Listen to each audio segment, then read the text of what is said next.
I am Nat Silver, guest curator of the exhibition Piero della Francesca in America, and I would like to welcome you to the Frick Collection. Tonight, we are thrilled to be joined by Dr. Scott Nethersole, the final speaker in our three-part Wednesday night lecture series devoted to the celebrated Renaissance painter, Piero della Francesca. The Robert H. Smith Foundation has generously supported our programming for this exhibition, and we are immensely grateful for their continuing assistance. Before we begin, I would also like to mention that this evening's event is being broadcast live online. The Fricks Fora TV channel has made it possible to reach a global audience, and I extend my welcome to our online viewers as well. It is a delight and a privilege to introduce you to Dr. Scott Nethersole, lecturer in Italian Renaissance art, 1400 to 1500 at the Courtauld Institute of Art. His devotion to teaching at the undergraduate and postgraduate levels in London and in Florence is well established. But Dr. Nethersole is just as at home in the museum as he is in the classroom. During the course of doctoral research, he served as the Michael Bromberg Fellow in the Department of Prints and Drawings at the British Museum, and subsequently as the Harry W. Weinreib Curatorial Assistant at the National Gallery, London.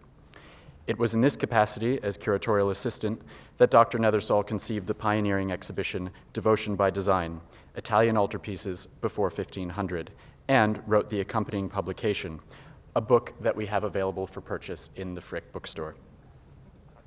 He also contributed to the 2011 blockbuster Leonardo da Vinci, Painter at the Court of Milan, and I am delighted to see several other members of London's Team Leonardo here in the audience tonight. Dr. Nethersole's scholarship focuses on Central Italy. His forthcoming book on violent art in early Renaissance Florence promises to transform our understanding of its representations in the 15th century. While Florentine art is never far from his sights, Dr. Nethersole has also worked extensively on Perugia and its environs. His passion for this understudied region and its masterpieces fueled my own interest in nearby San Sepolcro, Piero della Francesca's hometown. Thanks to his generous hospitality, I spent 2 thought-provoking weeks in the upper Tiber Valley last summer, exploring the painter's native terrain and finishing the catalog for this exhibition. Scott must be recognized for his invaluable contributions to this exhibition as an honorary member of the Squadra Piero, whose sensitive observations have repeatedly shed new light on familiar paintings and opened my eyes as they will yours tonight. Please join me in welcoming him to the Frick tonight for his lecture, Piero's Landscapes. Scott.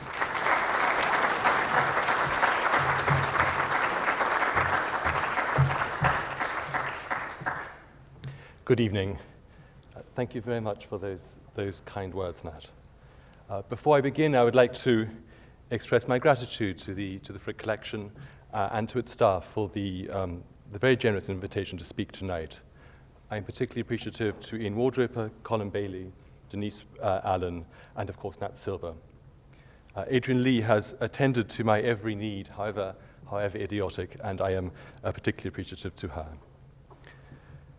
I'd also like to express an intellectual debt right at the outset to the 2 previous speakers in this series, Mahdet Israels and James Banker, whose work underpins much of what I will say tonight. I acknowledge them now to avoid excessive citation, as it were. Finally, the Frick and its curators should be complimented on a fine exhibition whose sharp focus and whose rigorous scholarship is a model to all of us. The exhibition advances cogent arguments about the role of place in Piero della Francesca's work, whether their first location in a small town sandwiched between the upper reaches of the Tiber and the Apennines, or their various new homes on the other side of the Atlantic, in perhaps the only cities with more towers than those of late medieval Italy. Here, in this place, they have adopted new lives and developed new meanings. Place, as understood in the context of this exhibition, also relates to the original positioning on altars or their complex configuration within large polyptychs. But place is more than just placement. Place is about specific cultures and identities, about homegrown myths and native traditions. It's about local communities and their histories.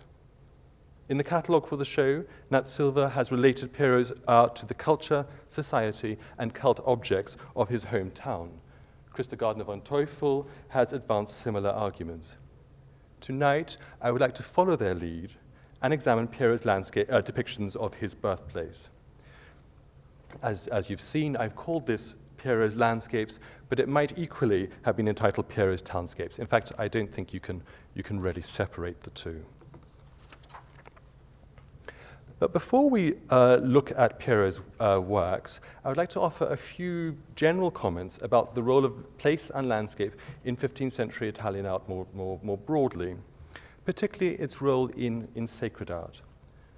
As I'm sure I don't have to remind you, landscape did not exist in the period. It was always a backdrop to a narrative. But that is not to say that it did not carry meaning, either symbolically or through association. Fra Angelico's predella scene, which you see here and is now in the Louvre, but was originally on the high altar of San Marco in Florence, shows the twin saints Cosmas and Damian as they await their martyrdom. Their three brothers, as you can see, have already been beheaded. Now, Cosmas and Damian were martyred at the port of Aegea in Asia Minor, as Fra Angelico well knew. But his depiction places them outside a walled city and before 5 cypresses, a tree indigenous to central Italy. Although the city bears no identifying monuments, the crenellated walls are punctuated by towers and enclosed campanili and other protrusions characteristic of a Renaissance or late medieval town. Set within a verdant valley, it is certainly suggestive of Florence, viewed from the south, looking northwards, if you know the city at all, with the city walls on the left and the hills that rise to Fiesole ahead and on the right. This association is reinforced by the fact that he has located the scene of martyrdom precisely where executions took place to the east of Florence, outside the Porta della Giustizia, outside the Gate of Justice, on a small lawn. In fact, it was called the Pratello, the little lawn. Yes, certainly. Is that better? Fra Angelico observes extraordinary details: the pebbles of the ground under the decapitated brothers, the flowers on the lawn, the laurel border on the soldier's shield, or the castle and villas on the distant hills. But however consummately he negotiates the line between general and specific, his depiction never slips into description. Like his sweet style that belies the bloody events he depicts, the scene encourages the viewer to identify it with a particular location without becoming a portrait of a particular landscape. So this is both Asia Minor and Tuscany, both past and present. A generation of scholars has established that Renaissance viewers were encouraged to imagine the life of Christ or of the saints in locations that they knew. A mid-15th century Venetian text explicitly instructs its readers to imagine Jerusalem as, and I quote it, a city that is well known to you. At San Vivaldo in Tuscany and at Varallo in northern Italy, the Franciscans attempted to recreate Jerusalem through an itinerary that the pious could experience in real space. Literally, you walk from one scene to the other as if you were moving around that city. Fra Angelico would have been accustomed to the transformation of Florence into a sacred landscape, through such celebrations as the Magi procession, in which the city was overlaid with a sacred geography, so that San Marco, where he was a friar, became Bethlehem. Here, on the high altar of San Marco, he evoked the location of execution in Florence, as I've suggested, to assist the pious viewer in empathizing with the suffering of Cosmas and Damian, such that they might bring all the conflicted emotions that they felt on that site in Florence to their contemplation of the saints. In other words, the depiction is sufficiently specific to bring the scene home, if you like, for the viewer, yet it lacks any identifying particularity, any distracting details that might have proved a hindrance to proper meditation on their martyrdom. The representation of place developed somewhat during the lifetime of Piero. It is broadly true that artists began to portray cities and landscapes with an increasing degree of topographical accuracy during the second half of the 15th century. And I'm showing you a detail from Botticini's altarpiece in the National Gallery that shows this wonderful view of Florence.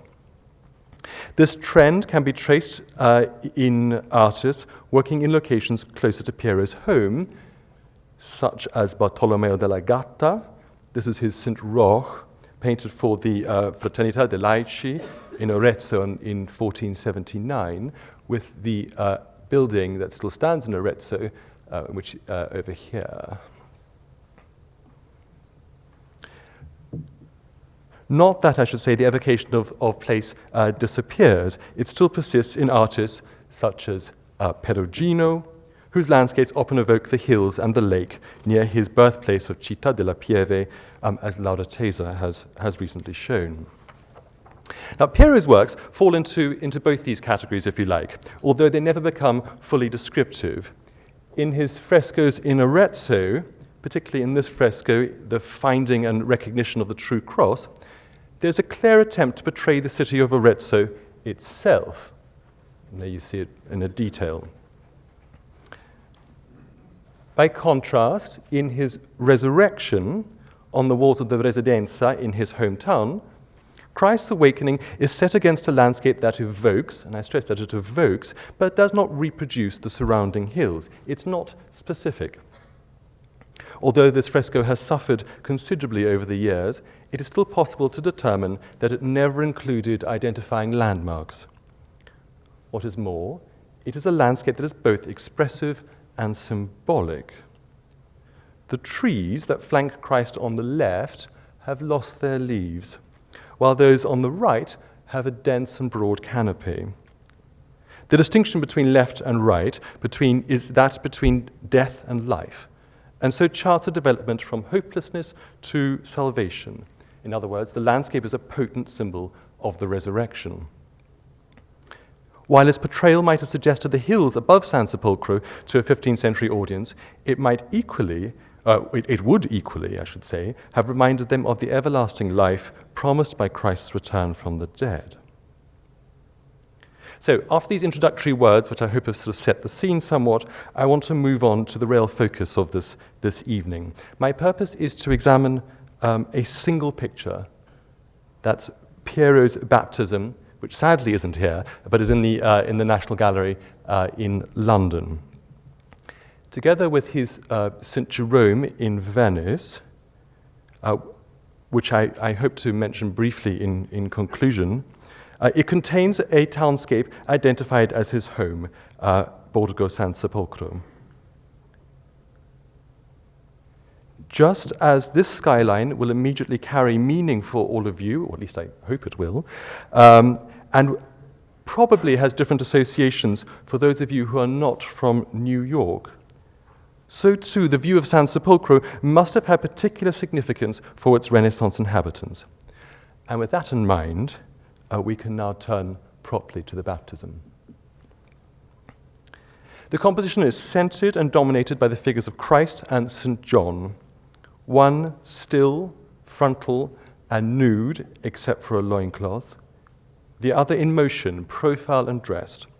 John steps forward into the Jordan as he baptizes Christ with water he has scooped up in a humble wooden bowl.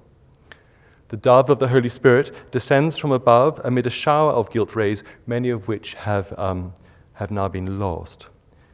They're accompanied by three angels on the left-hand side, who are separated from Christ by a large walnut tree, a compositional device Piero returned to on several occasions.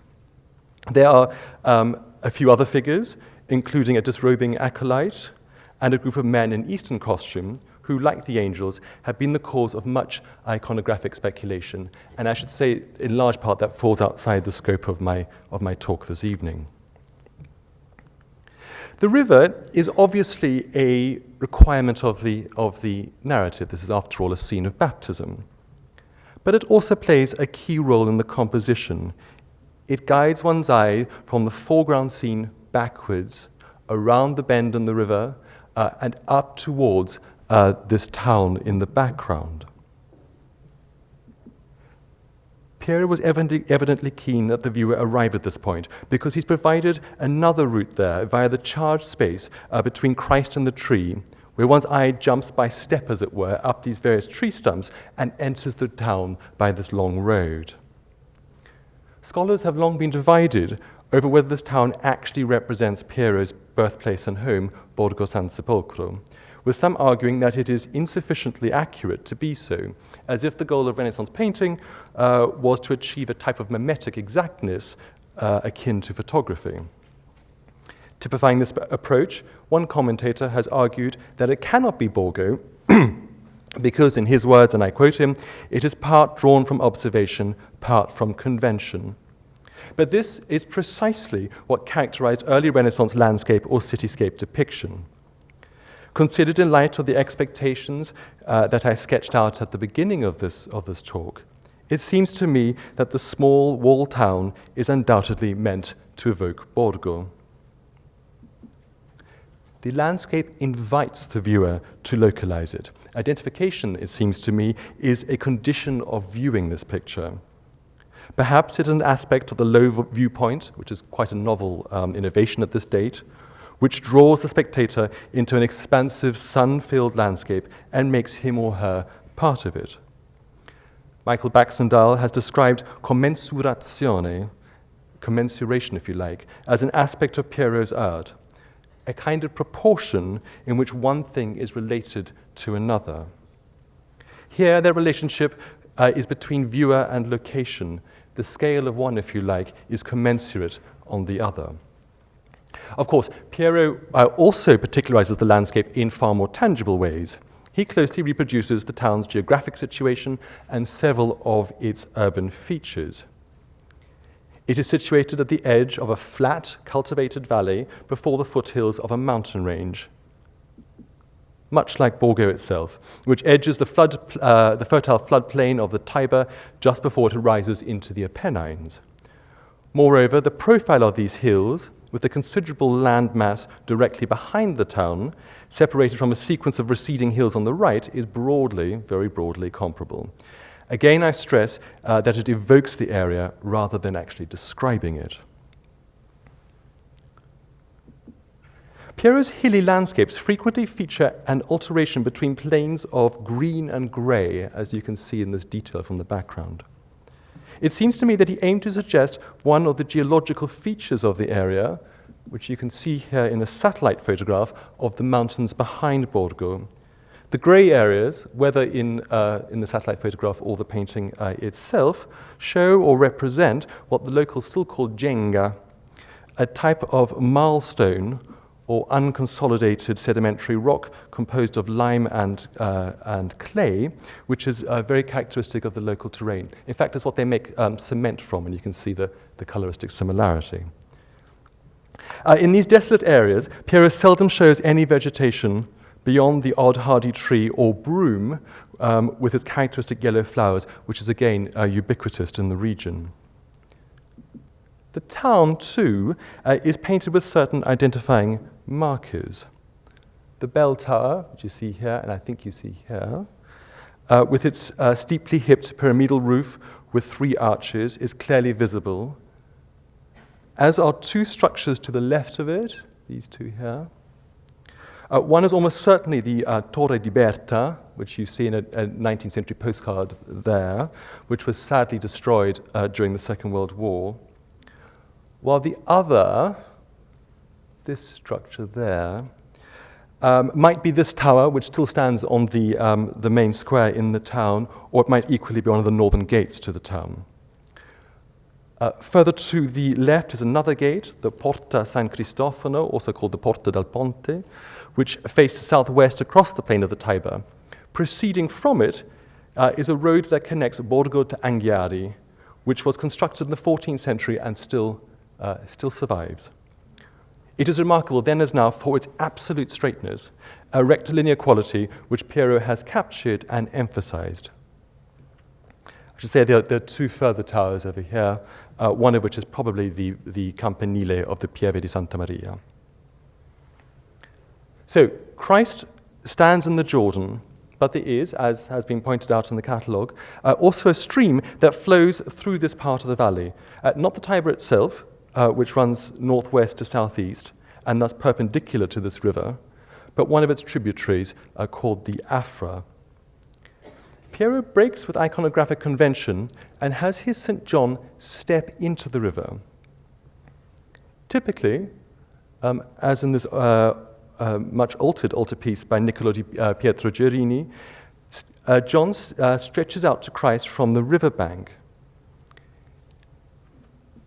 In part, Piero's decision to have John step forward solves a long-standing compositional problem. Positioned at some distance from Christ on dry land, artists necessarily had to extend John's arm to disproportionate lengths for it to arrive over Christ's head. Taking his lead from the baptismal font in Florence, Lorenzo Monaco, in this small panel, tackles the problem by raising the riverbank into a rocky outcrop so that John is positioned higher than Christ. He then has to make him sit for reasons of decorum. It would not really have been appropriate for the Baptist to sort of tower over Christ. The problem is at its most extreme in Ghiberti's gilt bronze relief of the Siena font, in which, to create a balanced composition with the figures positioned at regular intervals across the panel, he's had to distend John's arm to, well, as you've seen, almost comic lengths. This formula was taken up and repeated in those Sienese works which depend on it, such as these examples by Giovanni di Paolo. To avoid the long arm problem, if you like, Piero appears to have turned to another tradition in which John is placed in profile as if moving forward. It is sometimes suggested that he appropriated his figure from Donatello's early relief on the Arezzo font, which you see here on the right, which he surely knew. Arezzo is very close to Borgo San Sepolcro. But to my mind, his figure betrays a greater depth to Andrea Pisano's bronze relief on the south doors of the Florentine baptistry, in which the gentle curve of his arm and his striding pose are exceptionally close to Piero's composition. And in this one, unlike the Donatello, Christ is shown frontally. Piero is likely to have seen Andrea Pisano's relief on his one documented stay in Florence in 1439, although I realize that in saying that I'm declaring my position on how to date the baptism, and I rather want to avoid that thorny problem this evening. So Piero's decision to have John step forward into the river solves, on one side, a compositional problem. It is, I should say, nonetheless unique as far as I'm aware, which might suggest that it was intended to carry some kind of meaning. Since James Banker's influential study of 2003, it is now widely accepted that the baptism was commissioned for the high altar of San Giovanni Battista d'Afra. There you see it, a parish church now deconsecrated, located in the southwest quadrant of the town, a quarter which extends to the right of the gate depicted by Piero in the baptism. Not only would it have been appropriate as an image for a high altar of a church dedicated to the Baptist, but its original frame, which I'll show you shortly, bears the coat of arms of the family of its rector from 1433 until 1464, Don Nicoluccio di Nicoloso de Graziani. The Graziani, I should say, were one of two of the most powerful families in Borgo, and lived in the same parish as this church. What is more, Nicoluccio had close ties with Piero's father. The extraordinary light in the painting, which has rightly attracted much comment and betrays, to my mind, close contact with Domenico Veneziano, has its source somewhat unusually on the right of the painting, as in the church itself. Now, in 15th century documents, the church is nearly always referred to in relation to the river which ran nearby, in Latin designated Ecclesiae Sanctis Johannes Baptistae de Afra. Indeed, the reference to St. John's status as the Baptist was often dropped, but not the relationship to the river. So when the church, such as when the church is nominated Ecclesia Sancti Johannes de Afra. Thus, Piero's decision to have John step into the Jordan and the concomitant characterization of that river as the Afra, which flows southwestwards from Borgo, makes clear reference to the dedication of the church, San Giovanni Battista d'Afra. Piero's representation of Christ's baptism is therefore closely related to the place for which the painting was commissioned. Its local connections would have been even more apparent when it was still in its original frame. which today survives in the Museo Civico in San Sepolcro. Here it is, in a reconstruction by Makhtelt Israels, to whom I'm deeply grateful. We can see it reinserted digitally into that altarpiece. Now, as I hope, or as I'm sure is immediately apparent to all of you, Piero only painted the central panel. And the remainder seems to be the work of his compatriot, Matteo di Giovanni. In its finished form, it showed the baptism flanked by Saints Peter and St. Paul over a predella that narrates the life of St. John, beginning with his baptism and continuing with his preaching, imprisonment, and the dance of Salome. The sequence is broken by the crucifixion in the center of the predella, as it does in Niccolò di Segna's high altarpiece for the local Carmel de Lise Abbey, over here, which acts as a model for so many of the town's altarpieces. The predella is not divided by mouldings, nor do the individual scenes relate to the dimensions of the panels above. Instead, they are divided by the four Latin doctors of the church and contained between the coat of arms of the Graziani family over here and the opera or the church works. Piero's panel has been thinned and it's been trimmed in various places, so it's difficult to know how it attached to the surrounding woodwork, which otherwise survives in very good condition. The upper spandrels have also been fiddled with. Although the physical evidence might not survive on the London panel, we do know a fair amount about the woodwork from a contract that was published some time ago by Gaetano Milanesi and more recently by Frank de Bell. It documents that the carpentry of the high altarpiece for San Giovanni d'Afra was commissioned from Piero's cousin, the carpenter Benedetto d'Alcera, on the 21st of December 1433. Money had been put aside in the will of Agnolo di Cisco di Fante for its construction, and it was his executor, a member of the other powerful family in Borgo, Luco di Guido di Picchi, who instructed Benedetto d'Alcera. He was, and I'm now going to quote the contract, to make and to construct with his own wood a wooden altarpiece for the high altar of San Giovanni d'Afra, ornamented with pinnacles and carved wooden crockets, following the design made by Master Antonio, painter from Anghiari. Antonio d'Anghiari was Piero's master at this date and subsequently seems to become a type of collaborator. We presume that Piero was originally commissioned to execute the entire polyptych, but that it was subsequently handed over to Matteo, probably at some time in the late 1450s or the early 1460s, although his involvement, like Piero's, I should stress, is undocumented. Now, I've taken some time to take you through the discussion of its original form, because I think it's important to demonstrate how, as a complete altarpiece, it relates to its place. After all, this is a lecture about place. Explaining the presence of the various saints in the altarpiece tells us something about the nexus of social, civil, and political relationships in which the polyptych played a visual role. The church of San Giovanni d'Afra was officiated by the secular clergy, and the presence of Saints Peter and Paul would certainly have implied their authority, although they also accompany the baptism of Christ on Niccolò Giurini's earlier and again altered polyptych, which I've already showed you.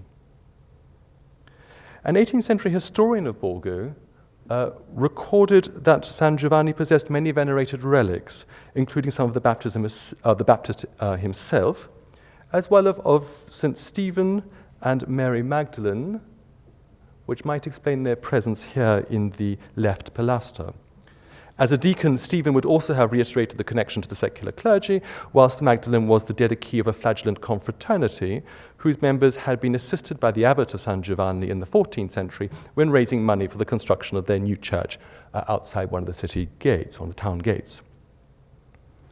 St. Anthony Abbot on the other pilaster most likely refers to the church and hospital of St. Anthony Abbot, which is very close to San Giovanni. It's just behind it and near the eastern gate of the town.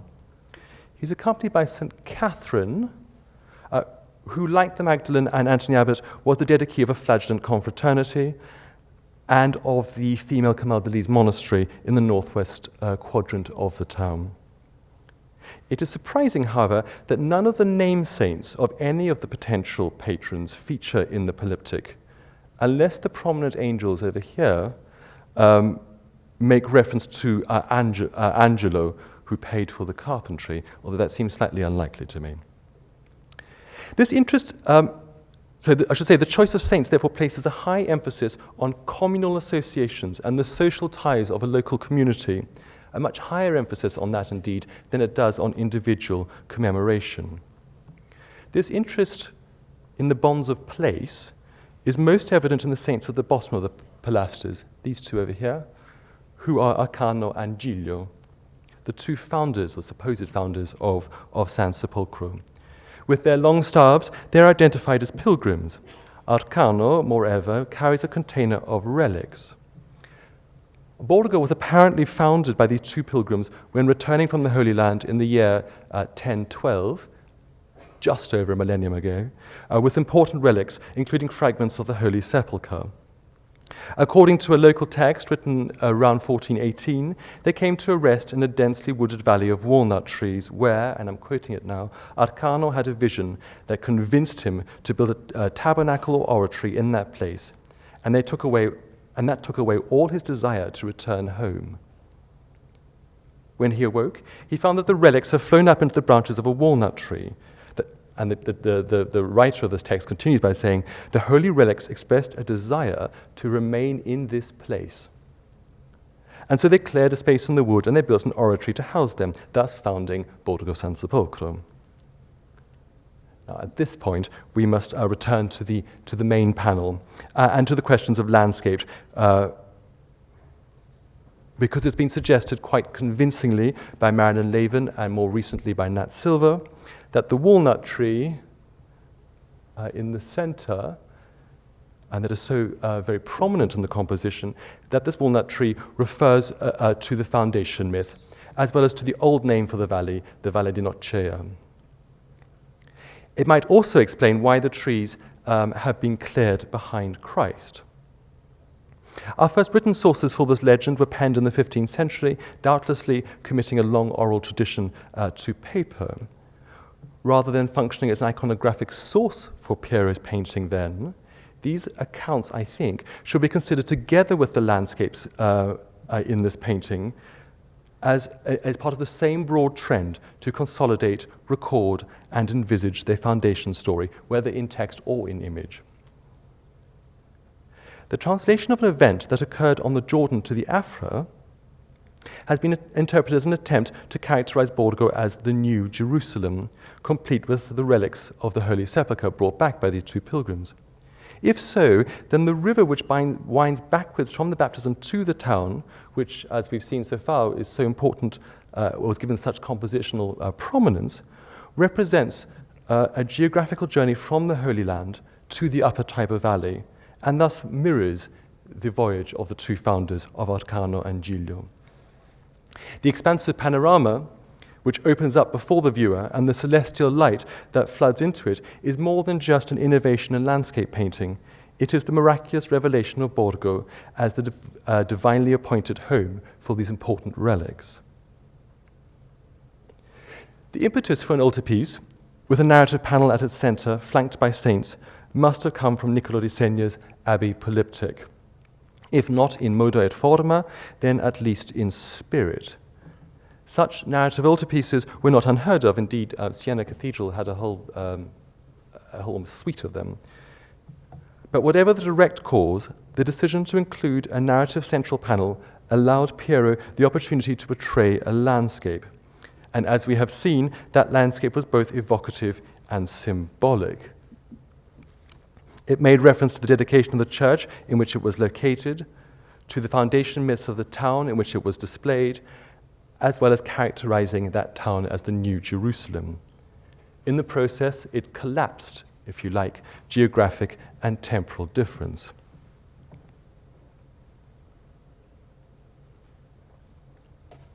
There is, however, a further implication to locating the baptism in the Tiber Valley. As we have seen, Piero's depiction made explicit reference to the road that links Borgo with the... Sorry, I'll leave on that slide. As we've seen, Piero's depiction makes explicit reference to the road that links Borgo with the hill town of Anghiari on the opposite side of the valley. Now, on the 29th of June, 1440, at around the time Piero was working on this painting, the plain of the Tiber along this road was the site for the Battle of Anghiari, an event that would change Borgo's history forever. The battle affected the lives of all its inhabitants and was fought within close reaches of its walls. It's hard to imagine that the townspeople could have looked upon this landscape in the years, if not the decades, after 1440 and not had their memory jolted. It is perhaps anachronistic to talk of a politicized landscape, but it is certainly one with very strong associations. The Battle of Anghiari brought the Italian League, composed of Florence, Venice, and the papacy, into conflict with the Milanese army, which included troops enlisted in Borgo itself. The encounter was envisaged in at least 3 domestic paintings that I know of, produced in Florence in the 1460s, of which this version in Dublin is the most comprehensive and can function for us this evening as a useful illustration. The battle rages along the line of the road over here between the two towns. The artist has been careful to label each of them. San Sepolcro on the left, with its city gates marked by the Visconti water snake, indicating that it was under Milanese control, and Anghiari on the right, which bears the Florentine fleur-de-lis. The two armies advance on their respective strongholds, each pausing before a bridge. The Milanese at the crossing over the Tiber, not far from Borgo, and the Florentines in front of the Porta del Ponte over here, at the base of the hill that rises to Anghiari. In the center, they fight for the standard, a scene that would later be singled out by Leonardo. The victorious Florentines then return triumphant, bearing the captured Milanese standard into Anghiari, while Niccolo Piccinino, the commander of the Milanese troops, flees back into Borgo. A 15th-century chronicler, who was probably a monk in the local Camaldolese abbey, tells how the mercenary captain scampered back into the town, having realized that the battle was lost. It was, in his words, a great disaster for the Borghese, for the inhabitants of Borgo. Niccolo fled the following day, and again, in the words of our chronicler, Borgo San Sepolcro returned in obedience to the Holy Mother Church. Now, the history of this battle is nearly always told from the perspective of the great powers that descended onto the upper Tiber Valley, Florence, Milan, and the papacy. Indeed, more often than not, historians are dependent on the account of a Florentine writing more than half a century later, and I'm talking here about Machiavelli. The battle signaled the end of Milanese threat to Florence, which had ebbed and flowed for almost half a century at that point, so naturally Florentine historians have emphasized this aspect, forgetting its effect on the local population in Borgo, who are generally mentioned only as kind of pawns within a much wider power struggle. But the conflict was a watershed in their history. Its consequences were decisive and long-lasting. In its immediate aftermath, and as a direct consequence of it, the Pope sold, or in fact he technically loaned, San Sepolcro to Florence for 25,000 ducats, thereby instituting a decisive cultural shift in the town. Henceforth, Borgo's allegiance would move away from the Marche and from Umbria, on which it had traditionally set its sights. From this moment onwards, its political situation remained essentially unchanged for centuries, and in fact, it still remains part of Tuscany, despite its geographic location. To understand the position of the local inhabitants on the eve of the battle, I need to provide you with some kind of background information. They only acquired feudal rights to their town in 1301 from the Camaldolese abbot of the local abbey. Complete autonomy, however, was fairly short-lived, and for most of the 14th century, Borgo was contested between the Tarlati family, Città di Castello, and the citizenry themselves. In 1370, the papacy asserted its overlordship, only to sell the town immediately to the Malatesta of Rimini for 18,000 florins. They then ruled the city with occasional interruptions until the death of Carlo Malatesta in 1429. The years that followed, the 1430s, when Piero was developing as a young master, were highly volatile. After Carlo's death, Borgo reverted to direct control from Rome. Then in 1432, Eugenius sold it to Niccolo Fortebraccio from Montone, nephew to the famous condottiere Braccio. Niccolo's rule was not particularly successful, and it prompted a whole series of revolts. In the words of the chronicler that I've been quoting, only God knows what and how many troubles ensued. After his death in 1435, this is the death of Niccolo Fortebraccio, and after a short, cruel regime under Neri Maleschiena, when 12 leading citizens were imprisoned in the Rocca, the papacy once again asserted their claim, sending an army under their mercenary captain, the Archbishop of Florence, to besiege the town. They gained control on the 20th of January 1436. Although Borgo was temporarily administered by Florence, it was quickly returned to papal control, as the Florentines were keen to ensure the Pope's support against Milan. The papal government, which from 1438 was under the Bishop of Cesena, levied new taxes, destroyed 3 of the 5 Rocche, and exiled some of its leading citizens. These were evidently very hard times for its inhabitants. Our chronicler speaks of how, in that year, the inhabitants suffered more than was necessary. Unsurprisingly, they rioted, and perhaps ill-advisedly, they accepted Francesco di Niccolò Piccinino, son of the captain of the Milanese forces at Anghiari 2 years later, as their new master. He would, according to our chronicler once again, and who is admittedly slightly biased in terms of the writing in the aftermath, he would, according to him, bring great damage and dishonor to the Borghese. Now, in a town of only 4,000 inhabitants, such political and social turmoil would have been known to all, if not experienced by everyone, among them the family of Piero della Francesca, whose father was politically active in these decades. Indeed, in 1436, only months after the town had capitulated to papal control, Piero and his master or collaborator, Antonio d'Anghiari, were paid to paint Eugenius's arms on the 4 principal gates. He could hardly have been unaware of the political significance of such action. For the Borghese, the Battle of Anghiari came at a moment of particular instability. So when the Milanese condottiere Niccolò Piccinino arrived in the town in 1440, he was able to enlist troops there, as many as 2,000 according to some accounts. Although the figure might be exaggerated, we are still talking about a considerable proportion of the local population, perhaps even half of it. Or if we put it another way, almost every adult male in the town. They followed him, according to Machiavelli, in hope of plunder, which is something about the state they'd been reduced to by the papal authorities. They were, however, unsuccessful in this, for again, in the words of Machiavelli, the people of Borgo, who had followed Niccolò in the hope of plunder, became booty themselves, all of them being taken and obliged to pay a ransom. Local historians, whether from Borgo or Anghiari, stressed that between 1,400 and 1,500 prisoners were taken from the town.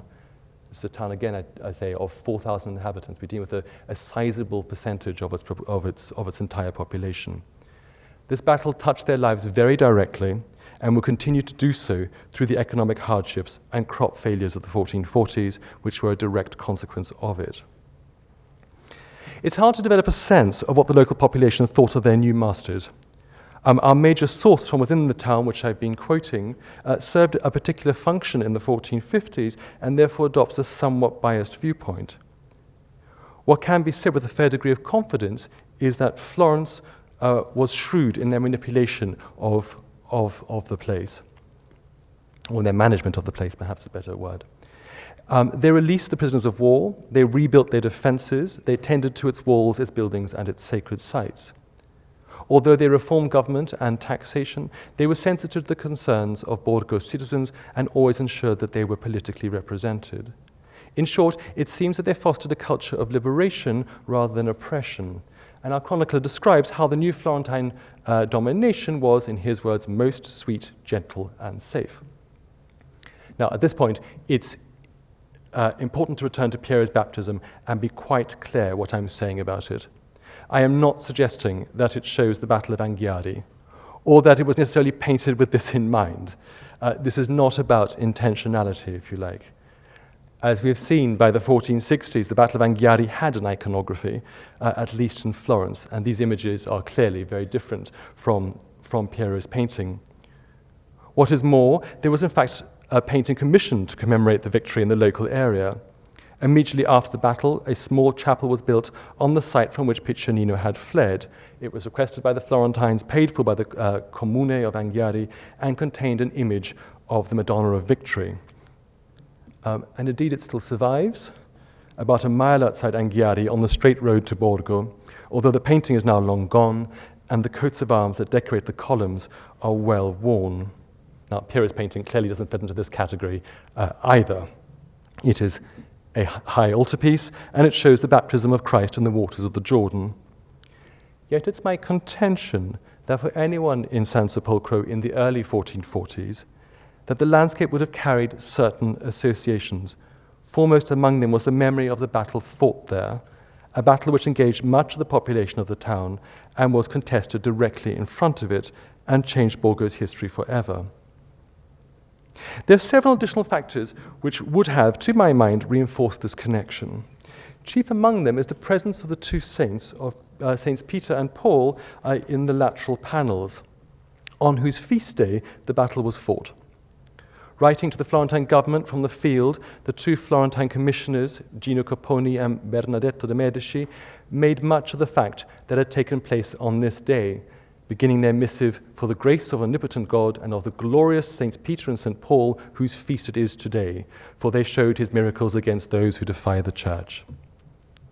Of course, the decision to include the saints stressed the authority of the secular clergy at San Giovanni d'Afra. It was also conventional.